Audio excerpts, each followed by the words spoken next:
Saudari dan saudara terkasih, jumpa lagi dengan saya Romo Erik. Terima kasih Anda menonton tayangan ini.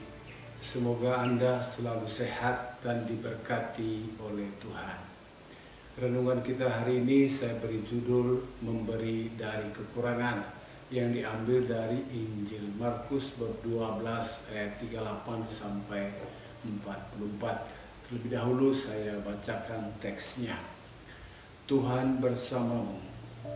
Inilah Injil suci menurut Markus. Dimuliakanlah Tuhan. Dalam pengajarannya, Yesus berkata, hati-hatilah terhadap ahli-ahli Taurat yang suka berjalan-jalan memakai jubah panjang dan suka menerima penghormatan di pasar, yang suka duduk di tempat terdepan di rumah ibadat dan di tempat terhormat dalam perjamuan, yang menelan rumah janda-janda, sedang mereka mengelabui mata orang dengan doa yang panjang-panjang. Mereka ini pasti akan menerima hukuman yang lebih berat. Pada suatu kali, Yesus duduk menghadapi peti persembahan dan memperhatikan bagaimana orang banyak memasukkan uang ke dalam peti itu. Banyak orang kaya memberi jumlah yang besar. Lalu datanglah seorang janda yang miskin, dan ia memasukkan 2 peser, yaitu 1 duit. Maka dipanggilnya murid-muridnya dan berkata kepada mereka, "Aku berkata kepadamu, sesungguhnya janda miskin ini memberi lebih banyak daripada semua orang yang memasukkan uang ke dalam peti persembahan. Sebab mereka semua memberi dari kelimpahannya, tetapi janda ini memberi dari kekurangannya semua yang ada padanya, yaitu seluruh nafkahnya." Demikianlah sabda Tuhan. Terpujilah Kristus. Para saudari dan saudaraku, orang-orang muda, anak-anak yang saya kasihi yang menonton channel ini, ada 2 hal yang dapat kita renungkan dari bacaan Injil tadi. Pertama, bahaya kemunafikan, memakai agama untuk mencari keuntungan pribadi. Para ahli Taurat suka berjalan-jalan dengan memakai jubah panjang dan suka menerima penghormatan di pasar. Mereka juga suka duduk di tempat terdepan di rumah ibadat dan di tempat terhormat dalam perjamuan. Selain itu, mereka memiliki kebiasaan menelan rumah janda-janda, tetapi menutup perbuatan tercela itu dengan doa yang panjang-panjang. Kurang lebih begitu kita dengar tadi. Terhadap ahli Taurat yang berperilaku demikian, Yesus mengingatkan para muridnya agar berhati-hati. Ahli Taurat adalah pemimpin agama.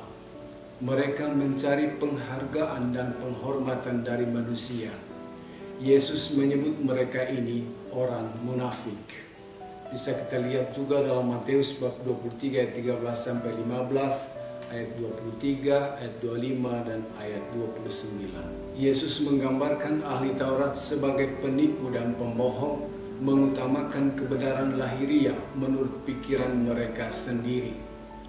Orang seperti itu tidak didiami oleh Roh Kudus dan kasih karunia Allah tidak ada padanya.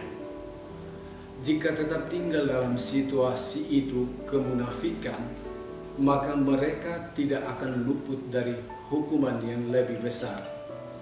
Nah, jika para pengikutnya mencari penghormatan dari manusia dan hidupnya tidak digerakkan oleh Roh Allah sendiri, serta tidak mencari pujian dan kehormatan dalam Tuhan, maka mereka juga akan mengalami nasib yang sama seperti ahli Taurat.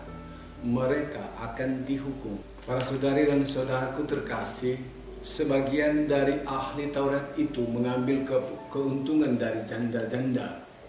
Mereka meminta dan menerima persembahan dalam jumlah yang besar.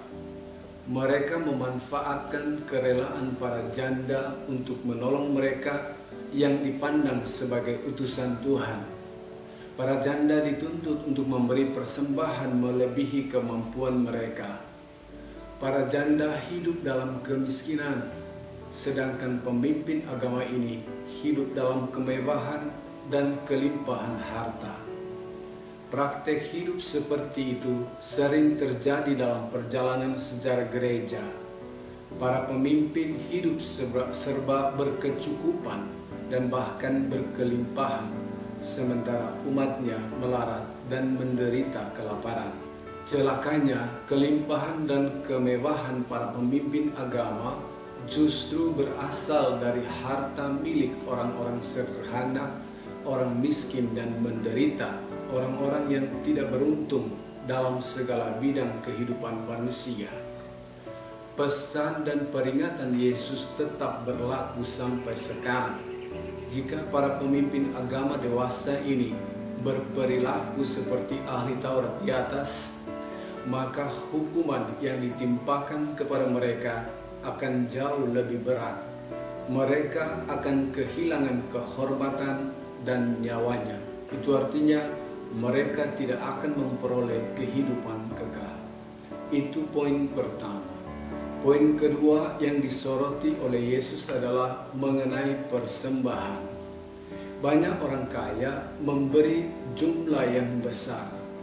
Lalu datanglah seorang janda yang miskin dan ia memasukkan 2 peser, yaitu 1 duit. Yesus memberi komentar atas persembahan si janda itu. Aku berkata kepadamu, sesungguhnya janda miskin ini memberi lebih banyak daripada semua orang yang memasukkan uang ke dalam peti persembahan. Sebab mereka semua memberi dari kelimpahannya, tetapi janda ini memberi dari kekurangannya semua yang ada padanya, yaitu seluruh nafkahnya. Dengan demikian Tuhan mengukur besarnya persembahan bukan dari seberapa banyak jumlah yang diberikan, tetapi dari seberapa besar kasih, pengabdian, dan pengorbanan yang tertuang dalam persembahan itu.